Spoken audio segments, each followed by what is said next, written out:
नमस्कार, स्वागत है आपका। मैं हूं अरविंद त्रिवेदी और मेरे साथ हैं वरिष्ठ पत्रकार दिलीप मिश्रा। और देवास जिले की कुछ विधानसभाओं को लेकर जब हमने चर्चा की तो हमें हमारे साथियों ने भी कहा, दर्शकों ने भी कहा कि आपने कहीं ना कहीं बागली छोड़ दिया जी।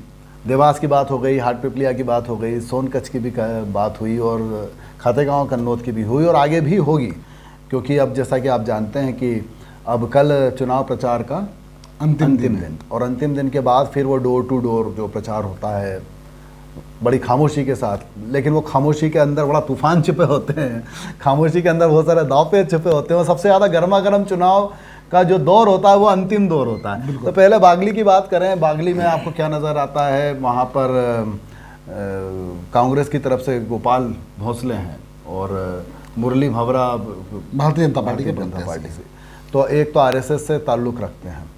और लेकिन इन दोनों प्रत्याशियों के बारे में थोड़ा बताइए। और क्या लगता है आपको कि बागली अभी तक कैलाश जोशी की कर्मस्थली रहा, श्याम हुलानी की, और पहाड़ सिंह कनौजे के बाद अब सामने गोपाल भोंसले वहाँ से और मुरली भंवरा यहाँ से। बिल्कुल।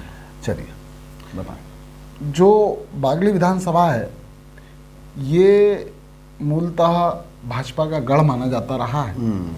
यहाँ से कैलाश जोशी जो है 9 बार विधायक चुने गए और भारतीय जनता पार्टी के टिकट पर। सिर्फ एक बार अपवाद स्वरूप मान लिया जाए या एक बार श्याम होलानी यहाँ से कांग्रेस के बहुत कम वोटों से जीत पाए, बहुत कम वोटों से जीते थे। ये भाजपा का पूरी तरह से गढ़ है। लेकिन पिछले चुनाव में यहाँ से पहाड़ सिंह कन्नौजे विधायक रहे और उनका पूरे विधानसभा क्षेत्र में इतना ज़्यादा विरोध देखने को मिला, कई जगह उनके पुतले जले, तमाम तरीके के। हाँ, यही कारण है टिकट बदला गया। सबसे बड़ी बात कि ये जो विरोध देखने को मिला ये विपक्ष ने नहीं किया, ये विरोध भी वहीं भाजपाइयों के बीच में ही देखने को मिला, आम जनता के बीच का विरोध था। बिल्कुल। तो ऐसी स्थिति में इस बार जो है भारतीय जनता पार्टी ने यहाँ से अपना नया प्रत्याशी जो है मुरली भंवरा को उतारा है। मुरली भंवरा के बारे में बताया जाता है कि वो रहने वाले तो इसी क्षेत्र के हैं, लेकिन वो सरस्वती शिशु मंदिर में जो है आचार्य रहे, प्रचारक रहे, संघ से जुड़े पृष्ठभूमि के नेता हैं। तो ऐसी स्थिति में वो अपना लंबा समय जो है अन्य जिलों में उन्होंने बिताया है, प्रचार प्रसार, बिल्कुल, जो भी ज़्यादातर बड़वानी और इधर बाहर रहे हैं वो। तो ऐसी स्थिति में अब वो पुनः यहाँ से बागली से चुनाव लड़ रहे हैं। तो लोगों को उनके बारे में बहुत ज़्यादा नज़दीकी जानकारियाँ उतनी नहीं हैं। अब बात कर लेते हैं कांग्रेस प्रत्याशी की। कांग्रेस प्रत्याशी जो हैं गोपाल भोंसले, ये भी जो हैं दिग्विजय सिंह के गनमैन रहे हैं, ऐसा बताया जाता है। अच्छा। और ये मतलब ज़मीन से जुड़े हुए स्थानीय हैं, कोरकू समाज से हैं। कोरकू समाज का एक बड़ा वोट बैंक है, तो वहाँ पर वो अपना मतलब एक अच्छा वर्चस्व रखते हैं। तो ऐसी स्थितियों को देखते हुए और सबसे बड़ी बात कि बागली विधानसभा क्षेत्र में जो ये विधानसभा सीट है ये कैलाश जोशी के नाम से जानी जाती है। और उस समय वो एसटी सीट नहीं हुआ करती थी, बिल्कुल सामान्य अपना अनारक्षित सीट थी। तो वहाँ से एक ब्राह्मण के तौर पर अगर कहें तो कैलाश जोशी जी को जोशी बाबा के नाम से बड़ा जाना जाता था। तो और उन्हीं की सीट मानी जाती थी। और सारे आदिवासी समाज में पेट थी। बिल्कुल। और अब आदिवासी समाज के अंदर भी बहुत बड़ी, कहना चाहिए, गहरी पेट के साथ आरएसएस भी बहुत सालों से काम करता आ रहा है। बिल्कुल। अपनी वो सेवा भारती के माध्यम से कर रहा हो या अन्य अनुषांगिक संगठनों के माध्यम से कर रहा हो। तो आदिवासी समाज में गहरे पेट बनाने की और वहाँ की संस्कृति को मतलब अपनाने की या अपनी संस्कृति बताने की या दोनों के बीच में साझा क्या है ये समझाने की आरएसएस बहुत लंबे समय से कोशिश करता रहा है। तो आदिवासी में आप कह रहे हैं भंवरा जी तो नहीं, तो अन्य जो आरएसएस विचारधारा से संबंधित व्यक्ति आदिवासियों के बीच में पहुँचता रहा है। बिल्कुल। तो भंवरा अगर पहुँचेंगे भी तो विचारधारा को लेके ही पहुँचेंगे ना। नहीं, लेकिन सबसे बड़ी बात यह है कि कैलाश जोशी जी वहाँ से लंबे समय तक विधायक रहे, प्रदेश के मुख्यमंत्री रहे, तो उनकी जो एक आदिवासी वर्ग में जो उनकी एक पैठ वो तो सवाल। और उसके बाद कैलाश जोशी के पुत्र दीपक जोशी भी एक बार वहाँ से विधायक रह चुके हैं। तो अब दीपक कुल जोशी, मिला के वहां से मैंने देखा अब कि दीपक जोशी चूंकि कांग्रेस में आ गए, हाँ वो कांग्रेस में आ गए। तो ये जो टिकट है ये कहीं ना कहीं ऐसा माना जा रहा है कि दीपक जोशी की पसंद का टिकट है। इसके पहले देवड़ा जी बीजेपी से, बिल्कुल। और पहाड़ सिंह, अच्छा आपने बोला गनमैन है, तो वो डीएसपी हटे हैं और सामने गनमैन आ गए हैं। तो अगर आमने सामने होते तो डीएसपी वर्सेस गनमैन हो जाता। लेकिन तो ऐसी स्थिति रोचक में- क्या रहा बिल्कुल। चुनावों में अपन ये देख रहे हैं। तो एक तो रोचकता आपने ये बतलाई कि एक आरएसएस का प्रचारक जो है वो एक, दोनों नए चेहरे हैं, नए चेहरे हैं। तो जनता के बीच में निश्चित तौर पर दो फ्रेश चेहरे हैं। तो ऐसा कोई बैकग्राउंड लेके नहीं जा रहे हैं जिससे एंटी इनकम्बेंसी जैसी कोई बात रही हो। तो अब ले देखिए पार्टियों के बीच का भी हो गया मामला, बीजेपी और कांग्रेस। बीजेपी लगातार वहां से जीतती रही है अभी तक, जो भी इसका रिकॉर्ड लेकिन रहा इस है। बार एंटी शाह इनकम्बेंसी मिलानी- बहुत ज्यादा रही। हाँ, अब एंटी इनकम्बेंसी विधायक के खिलाफ रही तो विधायक को हटा दिया। बिल्कुल।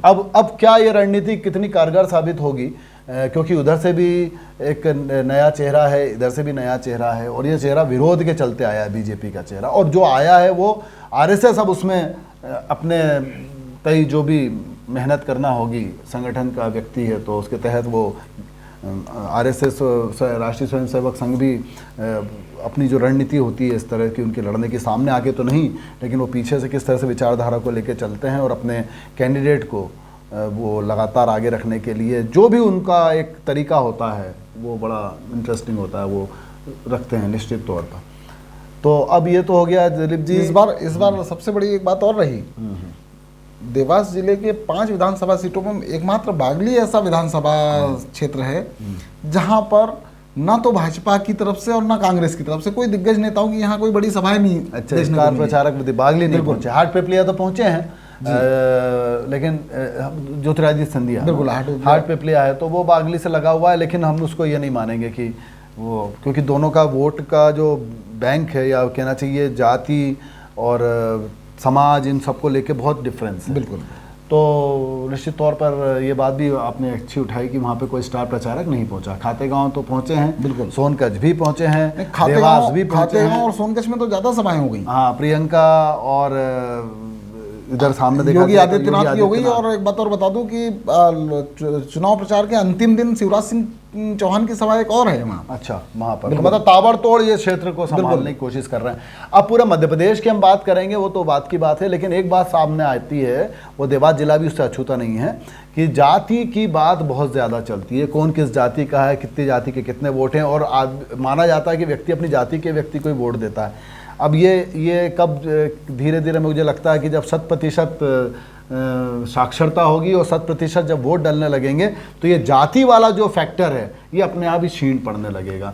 क्योंकि 60-65% वोट हों, 70% वोट हों, और अगर एक जाति विशेष का बाहुल्य हो या वो किसी जाति को या किसी धर्म को मिला ले, तो वहाँ पर अगर सर गिने जाएँ तो साहब इसके सर ज़्यादा हैं, इसके सर कम हैं, और एक एनालिसिस हो जाता है। लेकिन इस बार प्रशासन ने 100%, जैसे हमने कहा, मतदान, बिल्कुल, तो जब मतदान अगर मान लीजिए दिलीप जी 80%, 90%, 95% चला जाए, ऐसी परिस्थिति में तो ये बोथरा हो जाएगा जो जाति का गणित होगा वो। तो क्या अपन ये मान के चलें कि एक विश्लेषक के तौर पे बताइए, क्या आप लोगों का जो चुनावी आकलन होता है जो अपन करते हैं वो भी गड़बड़ा जाएगा यदि परसेंटेज बहुत हाई जाता है? हाँ बिल्कुल। लेकिन एक बात है अरविंद जी कि जातिवाद, अगर हम बात देवास जिले की करें तो मैं जहाँ तक समझता हूँ देवास जिले की 5 विधानसभा सीटों में जातिवाद हमेशा हावी रहा है, हमेशा। और जातिवाद के आधार पर ही जातिगत समीकरण जो साध ले जाता है वो चुनाव, मतलब कुल मिला के विकास की जगह मैनेजमेंट की बात आ जाती है। कहते हैं ना कि विकास के ऊपर लड़ना वैसे भी बहुत आसान काम नहीं होता, लेकिन विकास जनता चाहती है। वो किसी भी जाति का सदस्य हो, वो विकास की उम्मीद तो वो जिसको भी वोट देगा करेगा। लेकिन जैसे ही चुनाव नज़दीक आते चले जाते हैं तो ये आ जाता है कि मेरा व्यक्ति जीतना चाहिए, और विकास कहीं नेपथ्य में जाने की और दिखाई देने लगता है। तो विकास का मुद्दा पकड़ के रखना और उसे ऊंचाई पर बना के रखने के लिए भी काफ़ी जद्दोजहद नेता को करना पड़ती है, यदि उसने किया है विकास सही मायने में तो। वरना फिर वो मैनेजमेंट जिसे कहते हैं उस पर काम चला जाता है, और कैसे सब कुछ साधा जाए, समीकरणों को उस पर इंजीनियरिंग की जाए, तो वो सब चीज़ों पर चुनाव आ जाता है।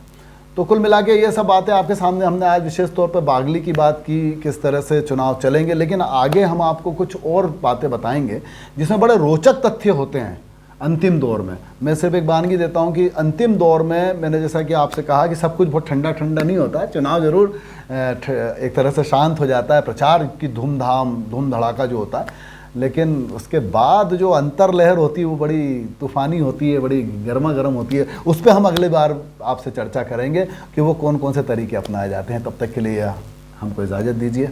नमस्कार। नमस्कार।